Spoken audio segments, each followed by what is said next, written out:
Debt is others living your life for you. Alarm goes off, again, just like it does every morning. Some mornings it feels like it's too much. You want to roll back over and go back to sleep. Maybe take the day off. Maybe quit your job entirely and spend the next month hiking the Appalachian Trail. But you don't. And not because you're disciplined or critical.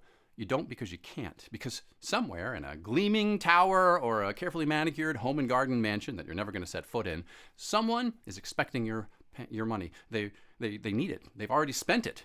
And you're just a fraction of a number in someone else's spreadsheet. That car payment is not just $387 a month. It's 9.5 hours of your life every month. At $40 an hour, or whatever you actually take home after taxes, that shiny SUV costs you 120 hours of your life every year. That's 3 full work weeks annually spent earning money for someone else that immediately flows into their pockets. Your mortgage, that's not just $2,100 a month. That's 52.5 hours every single month. That's more than an entire work week every month. Where you're not building your life, you're padding someone else's profit. And those are just the big things. The average American has over $8,000 in credit card debt. At 24.5% interest, the current average, that's $1,956 in just interest payments every year. 49 hours, more than an entire work week spent each year, not on vacations, not on your kids, not on your dreams, but making credit card executives just a little bit richer. Your debt isn't just numbers on your statement. It's your life being extracted hour by hour, day by day, compounding annually. Let me ask you something. If you didn't have debt, what work would you choose to do? Would you still commute 2 hours every day? Would you still be at a soul-crushing job? Would you still tolerate a toxic boss? Would you still sit through 2 hours of mandatory training berating you for things that you've never done? Without debt, your labor, your time becomes truly yours again. You can devote your time toward work that fulfills you, not just work that pays the bills. When I finally paid off my last credit card, I didn't quit my job, but something profound shifted. I started speaking up. I stopped simply accepting things because I was afraid of losing my job. Because I knew I could walk away if I needed to. And that's what financial liberation gives you. Not necessarily a different life, but the power to choose the life you want. No shame, no blame. We've all been fed the same pack of lies. Good debt is normal. You deserve a vacation. In fact, you need it, even if you can't afford it. Everyone has a car payment. Student loans are the entry fee to a better life.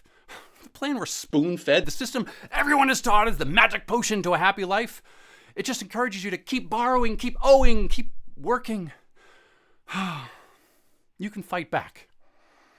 If you were in a prison cell and it took you years to tunnel your way out with a spoon, would you give up and give in since freedom was so far away? Or would you start digging? Every dollar of debt you eliminate buys back minutes of your life. Every interest payment you avoid is an hour of freedom that you secure. If it takes years, and it took me years, it's worth it. It's why I created Money At. Not just to help people organize finances, but to help you reclaim ownership of your time, your energy, your dignity.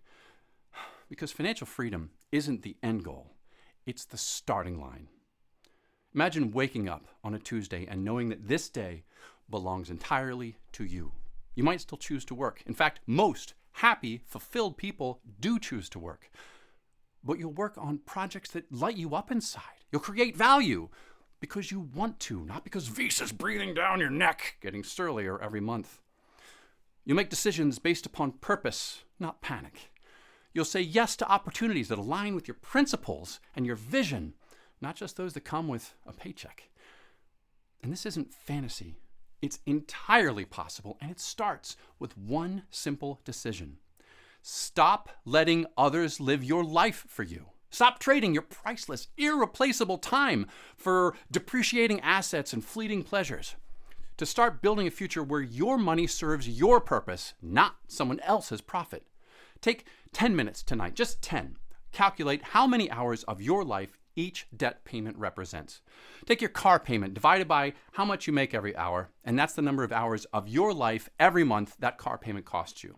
If it's $525 for the car payment and you bring home $40 an hour, that's 13 hours every month just for the car. Add up all your credit card minimums and divide that by your hourly rate. That's the number of hours of your life every month that goes just to the minimums. If your minimums are $205, you make that same $40 an hour, 5 hours every month that just goes to service your debt. Add all of those numbers together. Figure out the number of hours of your life it costs, and then write it down. Put it somewhere you can see it, probably on the credit card. And then ask yourself, is this purchase, is this obligation worth that many hours of my one precious life? Sometimes the answer is yes. It's a home for your family, an education that opens doors, unexpected repairs on your vehicle. All of those are worthy investments or necessary expenditures. But often, more often than we care to admit, the answer is no. And that awareness is the first step toward freedom. So take it.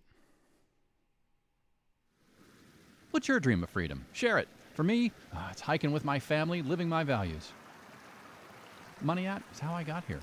It's the system I built to break free. See if it works for you. The link's below.